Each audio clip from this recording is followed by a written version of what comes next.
بسم الله الرحمن الرحيم الحمد لله رب العالمين والصلاة والسلام على نبينا محمد وعلى آله وصحبه أجمعين أما بعد. Today we have a fa'idah from Sahih Muslim, the famous hadith book which is known to many of us. It's known to be the second most famous and authentic hadith book after Imām Bukhārí's Sahih.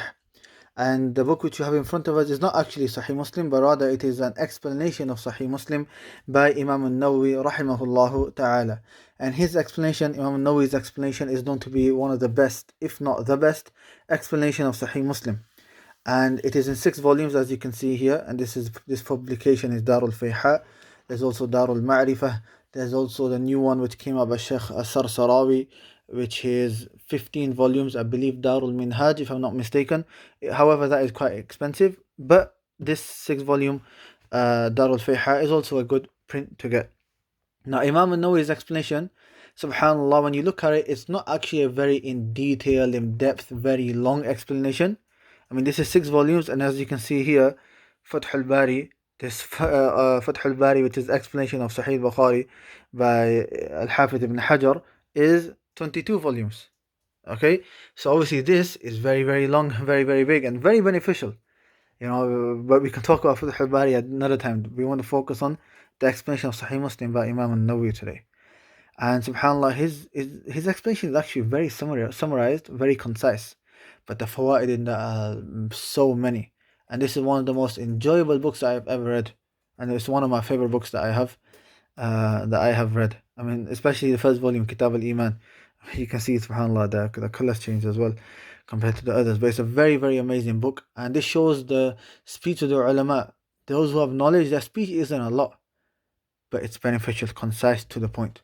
Whereas those that don't have as much knowledge, they can speak, for hours, but the benefit is very, very little. And Imam Ibn Rajab rahimahullah, in his book Fadlu Ilm al-Salaf ala Ilm al-Khalaf, talks about this in more detail, and we can go through that book in the future, inshallah.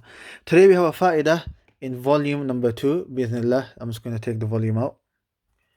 So this is volume number 2 that we have here of Sahih or Al-Minhaj. The actual full name, even though it's famously known as the explanation of Sahih Muslim by Imam Nawawi, the actual name of Imam Nawawi's explanation is known as Al-Minhaj Sharh Sahih Muslim Ibn Hajjaj. Al-Minhaj Sharh Sahih Muslim Ibn Hajjaj. Now we've got a fa'idah today of a famous statement of Yahya ibn Abi Kathir. He says, لا يستطاع العلم براحة الجسم. لا يستطاع العلم براحة الجسم. That knowledge cannot be attained through the comfort of the body. And this statement is very famous. Many people use it, whether it's on social media or wherever it may be. Many people have probably heard this, and many students of knowledge have most likely heard this, and they know the explanation of it, and people can bring different poetry to explain its meaning, etc. But I don't want to take that route, because that route is maybe known to many people. But I want to mention another problem. Don't focus on the meaning. لا يستطاع العلم براحة الجسم. That knowledge cannot be attained through the comfort of the body. And look at the chapter that it's in. It's in the book of Al-Masajid wa Mawadhi' As-Salah. Kitab Al-Masajid wa Mawadhi' As-Salah. The book of mosques or masajid and the places of prayer. And the chapter is Babu Awqat As-Salawat Al-Khams. The chapter of the timings of the 5 daily prayers. Now, what relation does this statement have with Salah times? Think about it. What is the relationship between the two? And many of the ulama, when explaining Sahih Muslim, actually thought this as well. And on top of this, it's a statement of a tabi'i, Yahya ibn Abi Kathir. It's not a hadith of the Prophet. I thought Sahih Muslim is a book of hadith. So why is this narration here? Why is this narration here? We're going to read a statement of what Imam Nawawi rahimahullah, what he says in his book. Now, as you can see, what is below the red line, everything here is the hadith, and below is the explanation of Imam Nawawi rahimahullah. So he mentions his statement. Imam Nawawi carries on and he says, جرت عادة الفضلاء. It has become the custom or the norm of the fudala. Fudala meaning the virtuous ones, i.e. the ulama, those who are explaining Sahih Muslim. بالسؤال عن إدخال مسلم هذه الحكاية عن يحيى مع أنه لا يذكر فيها ولا يذكر فيه وفي كتابه إلا أحاديث النبي صلى الله عليه وسلم محضة. That they have asked, why has Muslim entered this narration of Yahya, whilst this narration, or whilst in this book there shouldn't be anything except the ahadith, purely the hadith of the Prophet صلى الله عليه وسلم. مع أن هذه الحكاية لا تتعلق بأحاديث مواقيت الصلاة. And also this narration has no connection with the timings of the salah. فكيف أدخلها بينها? So how has he entered this between them? وحكى القاضي عياض رحمه الله تعالى عن بعض الأئمة أنه قال. Then Imam Al-Nawawī, to answer this question, he mentions that Al-Qadi Iyad, who has a book called Ikmal Al-Muallim. He has many other books as well. However, Ikmal Al-Muallim is also another explanation of Sahih Muslim. Subhanallah, you see that Imam Nawawī is quoting him. And he is quoting and بعض الأئمة. He is saying that some of the A'immah have said such and such. Subhanallah, and here is a great fa'idah. We're going to go off the topic a little bit, but it's a great fa'idah, which is that there is, and I believe this is a statement of Imam Nawawī himself, but we'll get to that inshallah. Maybe in the description I can add one to sayings of the ulama regarding this. But al-azu barakah. When you attribute the saying of a certain statement back to the companion of that statement, the one who said it, then that is barakah.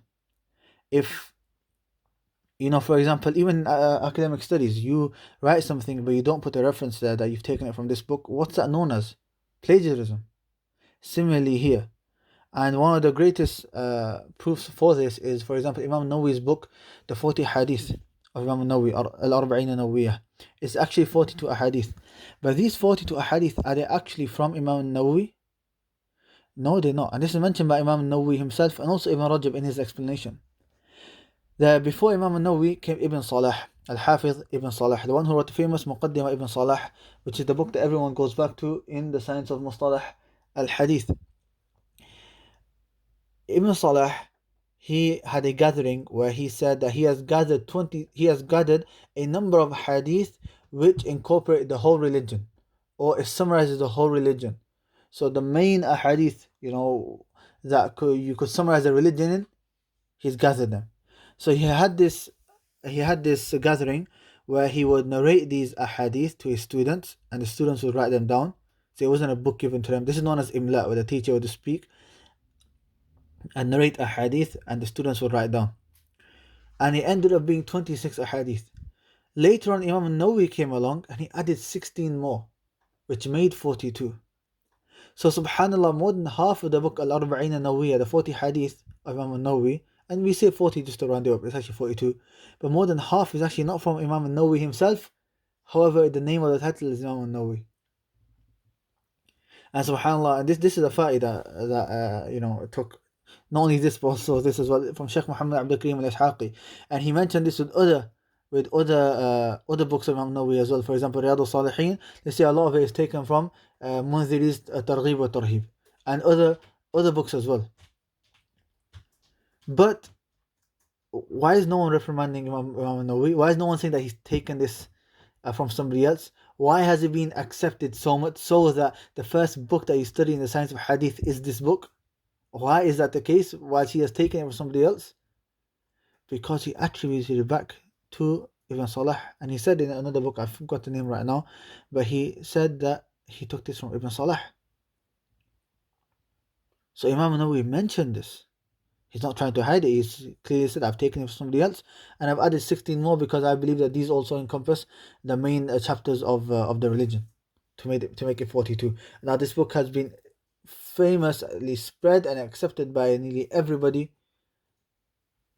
and and everyone attributes it back to Imam Nawawī, and hardly anyone knows that Ibn Salah is actually taken from him. Subhanallah. So anyways, back to the actual answer. He noticed that some of the Imam said, سببه أن مسلم رحمه الله تعالى أعجبه حسن سياق هذه الطرق التي ذكرها لحديث عبد الله بن عمرو رضي الله عنهما وكثرة فوائدها وتلخيص مقاصدها.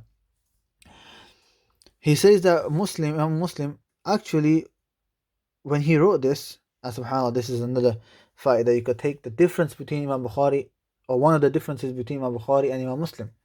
Imam Muslim, when he writes a book, in his book, Sahih Muslim, he brings one hadith, he brings all of the different narrations and variations and different chains of narration of the same hadith. So it could be the same hadith, but the chain of narration is different, so he bring them together as two separate hadith. Imam Bukhari wouldn't do that. Imam Bukhari would just mention, if the chapter is Chapter of Salah, just one narration that would fulfill the purpose of the chapter, and he would move on. Imam Muslim wasn't like that. Imam Muslim, whatever hadith it was, Imam Bukhari, for example, if there's a long hadith but you only need the last sentence, Imam Bukhari would only mention the last sentence. Imam Muslim would mention the whole narration and all of the different variations and other narrations and other chains of narrations that there are of this hadith. So subhanAllah, this hadith actually came before it is a hadith of Abdullah ibn Amr ibn al-As about the salah times, waqtu salat al-fajr, waqtu salat al-dhuhr, waqtu salat al-asr, and so on. And this hadith, I believe, if I'm not mistaken, it's 11 narrations. All of these are the same. All, again, if you want to see Abdullah ibn Amr, all of these are the same. Abdullah ibn Amr, all are the same. If you keep going back and back, and here is where the chapter actually starts. Okay, so there's all of these pages that you could say are narrations of the same hadith, and then Imam Muslim brings this. Okay, we're going to get to exactly why at the end, but let's carry on with what he says. So Imam Muslim liked what he had done and the many fawaid, the benefits that were in all of these different narrations, وَتَلْخِيص مَقَاصِدِهَا, and how all of the objectives of these ahadith was summarized by all of these coming together, وَمَا اشْتَمْلَتْ عَلَيْهِ مِنَ الْفَوَائِدِ فِي الْأَحْكَامِ, and all of the benefits that it contained when it came to rulings, because sometimes even by letter changing or a word changing in these different narrations, a different narrator might have narrated with a different wording, that we could benefit so much when it comes to the meaning. وغيرها, and other than that, another fawaid than that. ولا نعلم أحدا شاركه فيها, and we do not know anybody who has come close or to do the same work as Imam Muslim. Imam Muslim is unique in this sense. There's no one who's come close to doing what he has done. And subhanAllah, now with all of technology, we still can't produce something like the Salaf have produced. فلما رأى ذلك أراد ينبه من رغب في تحصيل الرتبة التي ينال بها معرفة مثل هذا. So then Imam Muslim, when he saw this, he wanted to point out and make the reader know that if you want to reach this high level of knowledge, like this of being able to know all of these different narrations, فقال طريقه أن يكثر اشتغاله وإتعابه جسمه في الاعتناء بتحصيل العلم. The way of gaining this high level is by you spending and busying yourself a lot and exhausting yourself and tiring your body in seeking knowledge and in seeking and in gaining knowledge. هذا شرح ما حكاه القاضي, and this is what Qadi Iyad mentioned. So subhanAllah, Imam Muslim is trying to say to you that all of these ahadith, all these different narrations that I have got, I didn't just do a Google search and they all came to me. I traveled. I had to go far, okay, to go to this person and go to this person to hear it from him and go to this person to make sure it's authentic and so on. I had to put a lot of effort into this. It wasn't something easy. You guys are just picking up the book and everything is there, nicely laid out, all the harakat are there, there's different colors, the statement is in red, the explanation is in different color, they're all numbered. We didn't have any of that. We had to work hard. I didn't sit at home. SubhanAllah, I don't want to mention this because I don't want to give you everything. Do a bit of research yourself, and I don't want to make the video too long as well. But look at how Imam Muslim passed away. Look at the reason of why he passed away. He passed away just seeking knowledge. So this is a reminder for myself and all students of knowledge. If you want to gain those high levels of seeking knowledge, then we have to put a lot of effort and we have to work hard. Every day you have to put in time. Sometimes you have a lesson that's half an hour away in the next borough, for example, the next town, the next city. Go to it. That is not far. Half an hour drive is nothing compared to what the Salaf were doing. And I don't want to bring the extreme examples where some, had to drink their own urine. Okay, we don't have to take it that far necessarily. But half an hour drive we can't do. And then we complain that there's no lessons, etc. A Muslim is traveling for the same hadith, but just a different narration. He's already got the hadith, but for another narration he's traveling. Subhanallah. So we ask Allah Ta'ala to grant us beneficial knowledge. Wa sallallahu ala nabiyyina Muhammad.